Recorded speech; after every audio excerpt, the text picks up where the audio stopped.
আসসালামু আলাইকুম viewers, welcome back to my channel. আজকে আপনাদের সাথে শেয়ার করব খুবই সিম্পল একটি ব্লগ। তো যেহেতু এখন বাসায় থাকি সব সময়, সকালে ঘুম থেকে উঠে আমি বারান্দায় চলে আসি। কিছুক্ষণ বারান্দা দাঁড়িয়ে থাকার পরে তারপর আমি অন্যান্য কাজ করি। তো আজকে সকালবেলা বারান্দায় এসে দেখলাম অনেক সুন্দর রোদ উঠেছে। তো আমি কিছুক্ষণ দাঁড়িয়ে দাঁড়িয়ে দেখলাম সবাই ঘুমাচ্ছে এখন।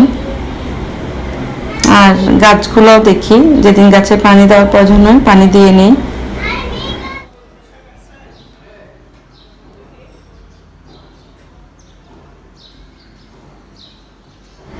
আর আজকে কয়েকদিন থেকে ওয়েদারটা হচ্ছে সকালবেলা খুব রোদ হয়, দুপুরের পরে একটু অন্ধকার বৃষ্টি হয়। তো এখন আমি কিছুক্ষণ বারান্দায় দাঁড়িয়ে থাকার পরে আমি কিচেন রুমে চলে এসেছি। দেখি খালা রুটি রেডি করে নিচ্ছে।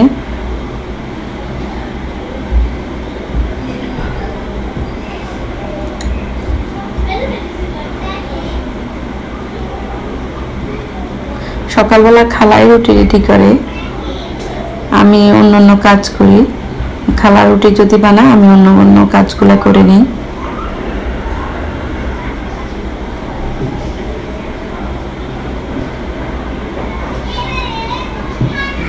আর খালা মাশাআল্লাহ ভালোই রুটি বানায়।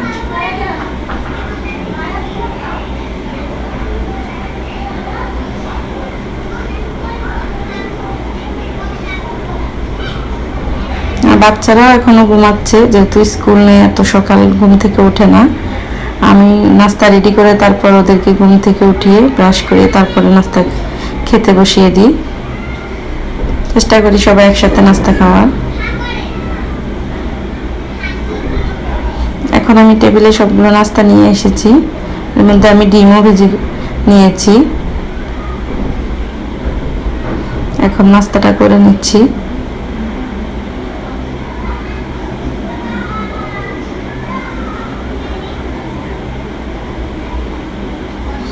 আমার ভিডিওগুলো যদি আপনাদের কাছে ভালো লেগে থাকে প্লিজ আমার চ্যানেলটি সাবস্ক্রাইব করবেন এবং পাশে থাকা বেল আইকনটি প্রেস করে দিবেন, যাতে আমি ভিডিও ছাড়া মাত্রই আপনাদের কাছে নোটিফিকেশন চলে যায়।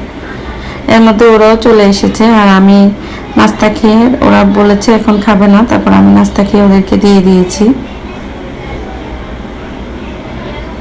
নাস্তা খাওয়ার পরে কিছু টুকিটাকি কাজ ছিল ক্লিনিং করার, ওটাও আমি আর খালা মিলে দুজনেই করেছি। ক্লিনিং করার পরে আমরা কিচেন রুমে চলে এসেছি। বাজার থেকে শাক সবজি নিয়ে এসেছে, এগুলা যেটা রান্না করব ওগুলো রেখে আর বাকিগুলো আমি ফ্রিজে রেখে দিব।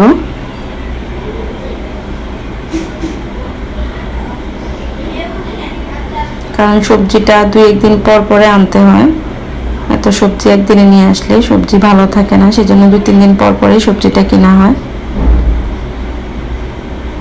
আর আজকে আমি শাক, ঢেঁড়স ভাজি আর ওদের জন্য একটা চিকেনও রেখেছি। এখন হচ্ছে 11টার মতো বাজে, কারণ যেহেতু ওরা সকালবেলা ভারী নাস্তা খেতে চায় না, 11টার দিকে ওদের একটু ক্ষুধা লেগে, তো তখন ওদেরকে কিছু না কিছু দিতে হয়। এখন আমি আরিশাকে পেয়ারা কেটে দিয়েছি, ওরা 2 বোন খাচ্ছে। আর আরিশা হচ্ছে দোলনাটায় বসে বসেই সবসময় এই সময়টা খাবে। এর মধ্যে ওর থেকে কিছুক্ষণ পড়িয়ে তারপরে আমি আমার অন্যান্য কাজ করেছি। এরপর ওদের সাথে কিছুক্ষণ বসে থাকার পরে আমি দুপুরে রান্না করার জন্য কিচেন রুমে চলে গিয়েছি। আর আজকে আমি আরিশা তো সবজি খাবে না, উঠতেও খাবে না, ওদের জন্য চিকেন রান্না করছি। আর আমাদের জন্য অন্য সবজি শাক ওগুলো রেখেছি, কারণ বাচ্চারা শাক সবজিটা খেতে চায় না, ওদের জন্য একটু চিকেন রাখতে হয়।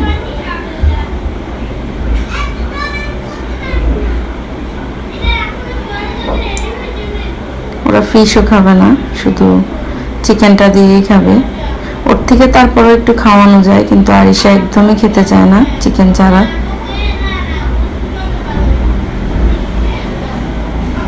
আর ওপাশ থেকে আমি আমাদের জন্য রান্না করছি। আমি এখানে বড় মাছ দিয়ে কচুমুখী রান্না করব, তো সেই জন্য আজকে আমি আমার আম্মা যেভাবে রান্না করে সেভাবে রান্না করছি। প্রথমে মাছটাকে কষিয়ে নিয়েছি, তারপর আমি সবজিটা অ্যাড করব। এরপরে যখন সবজিটা বলক আসবে তখন আমি আবার মাছগুলো দিয়ে দিব। এভাবে রান্না করলে অনেক মজা হয়।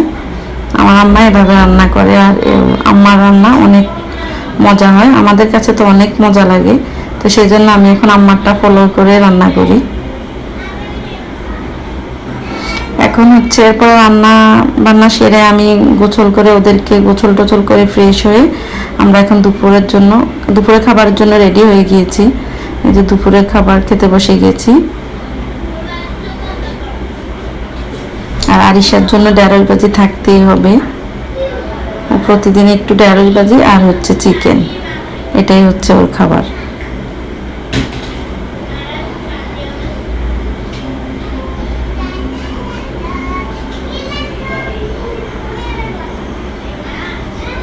খুবই কম খায়, কিন্তু ওর সব আবদার বাহানা রাখতে হবে, তা না হলে ও খাবেই না একদম। চিকেন, ঢেঁড়স ভাজি এই দুইটা জিনিসই ও পছন্দ করে বেশি।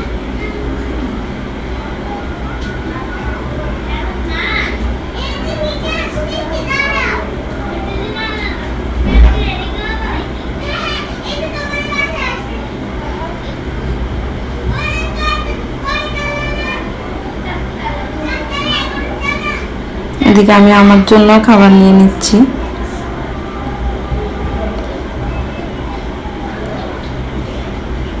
কারণ আমি সকালে নাস্তা খাওয়ার পরে আর অত একটা কিছু খাওয়ার টাইমই পাই না, কারণ এর মধ্যে ওদেরকেও সময় দিতে হয়, আমার ওর তো অনলাইন ক্লাস থাকে, ওকে একটু সময় দিতে হয়, পরে রান্না, ওদেরকে গোসল করানো, মানে অনেক সময় ব্যস্ততার মধ্যে সময় কাটাতে হয়। সেই জন্য আমি ওদের সাথে বসে খাওয়া দাওয়া করে নিচ্ছি। আজকে একটা শাক রান্না করেছি, এটা অনেক মজা হয়েছিল, তো আমি এটা দিয়ে প্রথমে খাচ্ছি।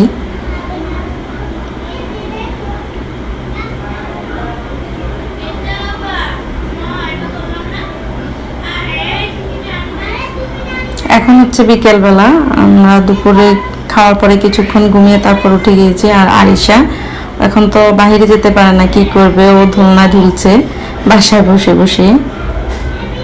কারণ আগে তো বাচ্চাদেরকে নিয়ে বাইরে যাওয়া হতো, পার্কে ঘোরাঘুরি করা হতো, তখন ওরা এরকম দোলনায় বসতে পারতো। এখন যেহেতু ওটা নেই, তো বাসায় ও সময় কাটায়। এরপরে অনেকদিন থেকে ফুচকা খাওয়ার জন্য ইচ্ছে করছিল, কিন্তু বাইরে যেহেতু যাওয়া হয় না, সেজন্য বাসায় ফুচকা নিয়ে এসে খাওয়া হচ্ছে। ওরাও কিছু খাবে আর আমিও খাবো, কারণ ফুচকাটা তো আমাদের অনেক পছন্দের। আজকে তাহলে এখানেই বিদায় নিচ্ছি, আল্লাহ হাফেজ।